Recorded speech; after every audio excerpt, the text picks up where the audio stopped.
Hello everybody, how are you? Welcome again to our session. Today inshallah we will continue our lesson about balancing redox equation, and we'll try to explain another example. So guys, but before we get start, actually I want to send a special thanks to Bilal. Yes, Bilal, best of the best. Okay, so Bilal, thank you. He's the only student who sent me the homework, and we find out the value of the freezing point depression. The question was, what is the expected freezing point depression for a solution that contains 2 mole of magnesium sulfate dissolved in 1 kilogram of water? This homework, I think it was in our second lesson. So thank you, Bilal, and I'm waiting for the other students to send me their homeworks. Abdurrahman, where are you? Hassan, Hamad, Jana, Sarah, who else? We have Dana. Okay, all of you guys, Sally. So please guys, I need you to send all the homeworks that I gave you to my email. And please, Bilal, if you want, if you can send the email into your WhatsApp group again. So now guys, let us again have a quick review for what we discussed in our previous lesson. We start our lesson about balancing redox equation using what? Using the half reaction method. And I know guys, it's a long story, but we need to understand it. We don't have any other choices, unfortunately. So guys, today inshallah we'll practice another example, and after that I will give you homework so you can check your understanding, and let us see who will be able to answer them correctly. So again guys, if you remember, balancing redox equations require 7 main steps. Step number 1, identify reactants and product. We will write the unbalanced equation in ionic form, and then we will assign oxidation number for each atom. And then number 2, we will write and balance the half reactions. We'll write the oxidation reaction and the reduction reaction, and then we will balance the number of atoms of each of these reactions, and we will balance what? We will balance the charge of each of these half reaction. Okay, so then we will make the electrons equal and combine half reactions. Now by multiply each half reaction by an appropriate number so that the both half reactions have the same number of electrons. Okay, then we'll combine the half reactions and we'll cancel the spectators from the equation. And number 4, we'll verify our result by double checking that all atoms and charges are balanced. Okay, so guys, let us start explaining another example so we can understand how to balance the redox reaction better. And actually you have this example in your book. You can refer to your book if you need. So the example here represents, guys, the reaction of hydrogen sulfide and nitric acid. So hydrogen sulfide and nitric acid. This reaction will yield what? Sulfuric acid, nitrogen dioxide, and water. So here we have the reactants, and here we have the products, and this is the formula equation, guys, for this reaction. Then you need, guys, as I say, the first step is to write this equation in an ionic form. Okay, so the ionic equation for this reaction will be as following. Okay, so we'll have hydrogen sulfide, we'll have the hydrogen cation NO3 minus will be our anion for this compound, which is the nitric acid, and then the sulfuric acid also will be converted into an ionic form this way, and then for the water it will stay as it. Okay, so after you write the ionic equation, as I said, we need to assign the oxidation number for each atom in all compounds. So for the first compound, the oxidation number of hydrogen, as I said, is +1, and here we have a neutral compound, so the sum of all oxidation number in this compound should be equal to what? Yes, should be equal to 0. So 2 multiplied by 1 equal to plus X, which is the oxidation number of sulfur. It should be equal to what? Should be equal to 0. Then X will equal what? X will equal -2. So the oxidation number of sulfur will be -2. Again, for hydrogen is 1. For oxygen, as we know, -2. What about the nitrogen, guys? Again, the same way. This is not a neutral compound. This is an ionic compound, and according to our rules, we say that the sum of all the oxidation number in an ionic compound should be equal to what? Should be equal to the sign that this ionic compound has. So here, the sum of all the oxidation number should be equal to -1. Okay, so 3 multiplied by -2 equal to -6 plus X should be equal to -1, then X will be equal to 5. So the oxidation number for nitrogen is 5. What about the other side, guys, of the equation? For hydrogen it's +1. Again, for oxygen here is -2. For sulfur we need to calculate it.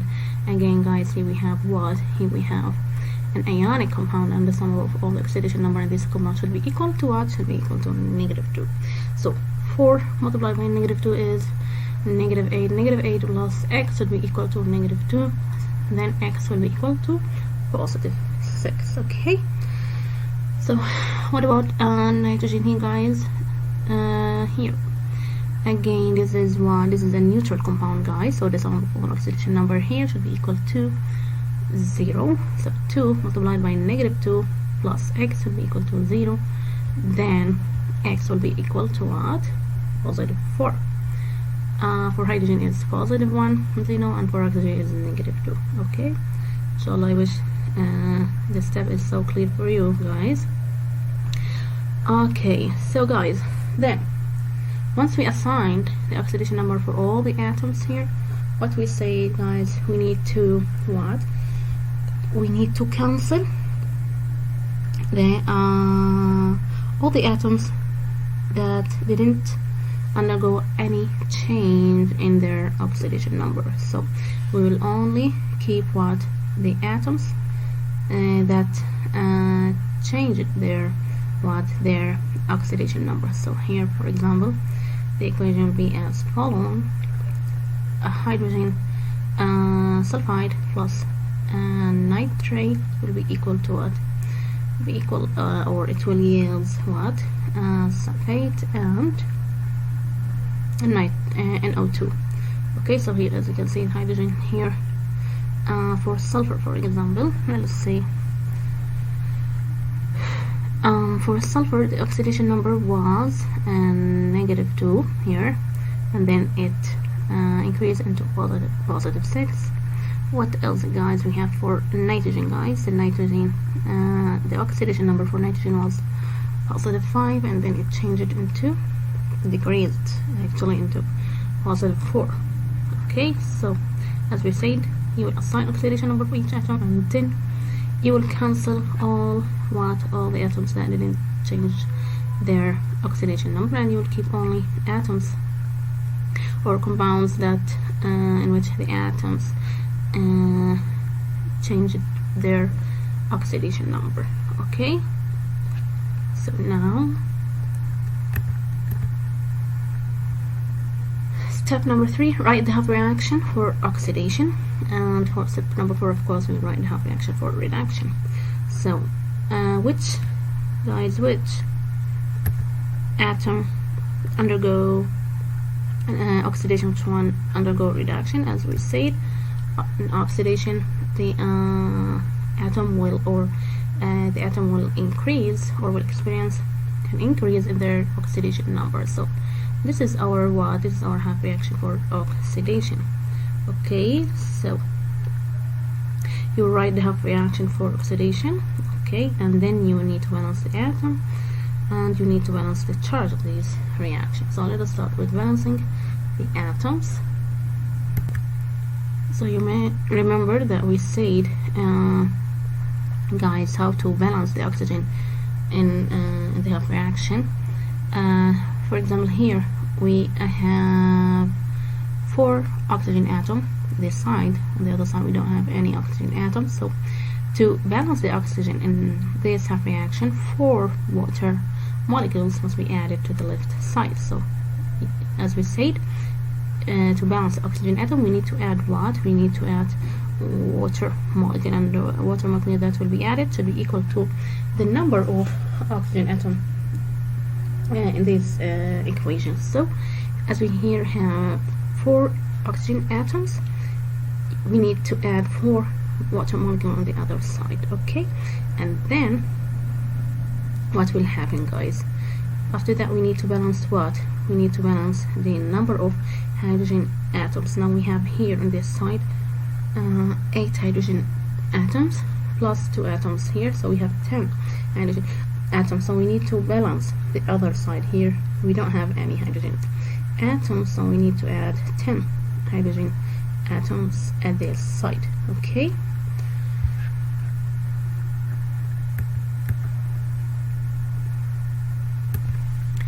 so now how to balance the charge, guys? As we can see here, we have here the net charge is -2 and the net charge here is +6. So to balance the charge, we need to add what?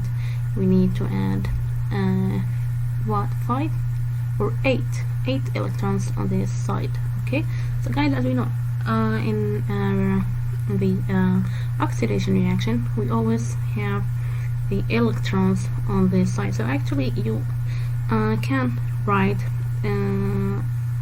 or you can add the electrons from the first step that we have it here, because as we know, in oxidation reaction there will be what? The valence electrons are lost. So you can actually at this step you can just add the number of electrons that cause what? The change in the oxidation number. So in order to change -2 to +6, actually you need to add 8 electrons. Okay, so here you just need to add 8 electrons, or you'll add a number of electrons that will lead to the change of the oxidation number from -2 to +6 and whatever. Okay,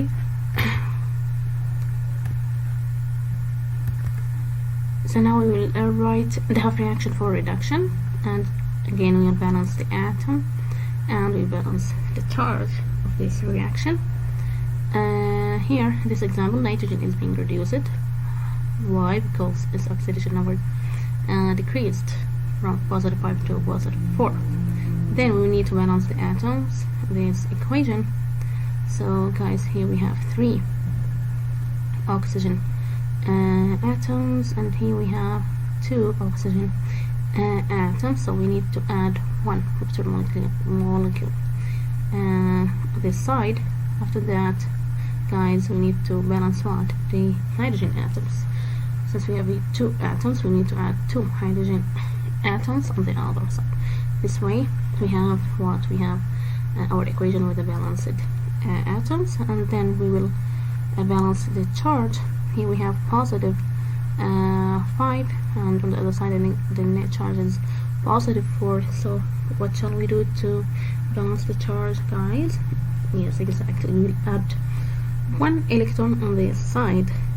So now our equation has what? A balanced charge and a balanced atom.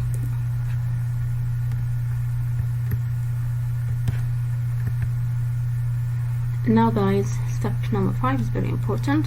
Conserve charge by adjusting the coefficients in front of the electron so that the number lost in oxidation equals to the number gained in reduction. So how many electrons we lost, guys, in the oxidation reaction? We lost 8 electrons and we gained 1 electron in the reduction reaction. So we need to make the number of the lost electrons and the gained electrons equal. How, guys? Exactly, we will multiply the first reaction by 1, so now we'll have 8 electrons what lost, and the other reaction, which is the reduction reaction, will be multiplied by 8, and now we have 8 electrons what? 8 electrons gained. So now the number of electrons lost and the number of electrons gained is equal to 8 for both of the reaction. And this is how to conserve the charge in redox reaction. Next step, guys, is to combine the half reactions, and then we cancel out anything common to both sides of the equation.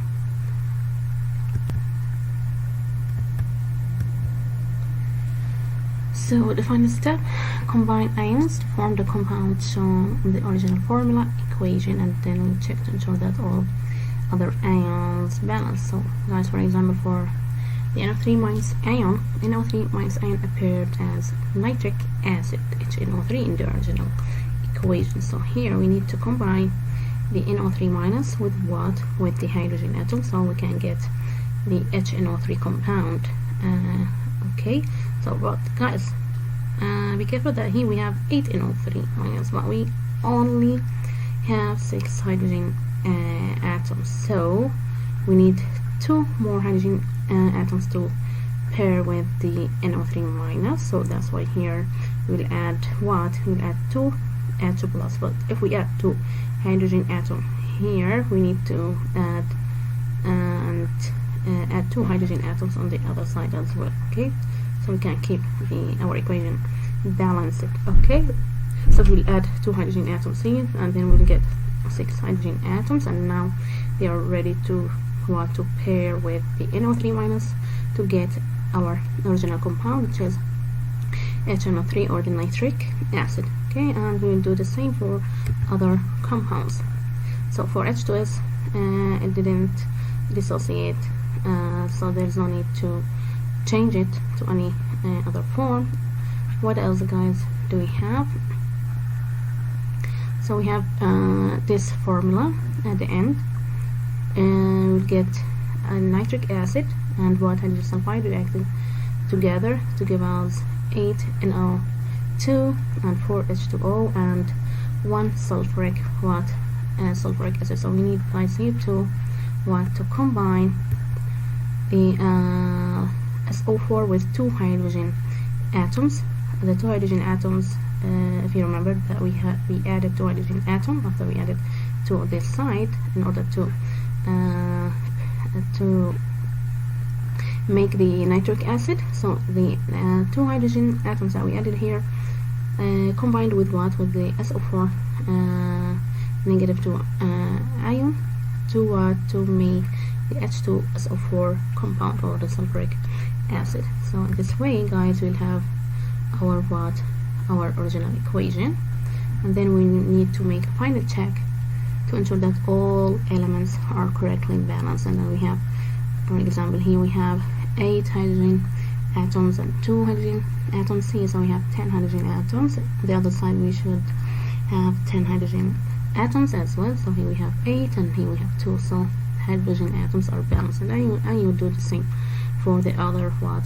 For the other atoms in our equation. Okay, so guys, by this example, the method by which you